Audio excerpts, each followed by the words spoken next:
In today's video, I'm going to teach you how to build Monday.com in Google Sheets. This will be particularly useful if you want to unify your project management tools and have all your data easily accessible within Google Sheets. Let's get started step by step. The first thing you'll want to do is head over to your Monday.com workspace.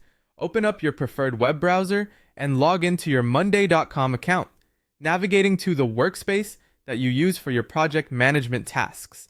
This is where we'll integrate your Google Sheets. Once you're in your workspace, look for the Integrate button. This is typically located in the menu or toolbar within Monday.com. Clicking on Integrate will take you to a new page where you can manage various integrations for your workspace. This dashboard is pretty handy as it brings together options to connect Monday.com to other tools that you might be using. In the Integrations menu, you'll need to click on Integrations. This might sound repetitive, but this step is crucial because it brings up a specialized list of integrations that are specifically compatible with Monday.com.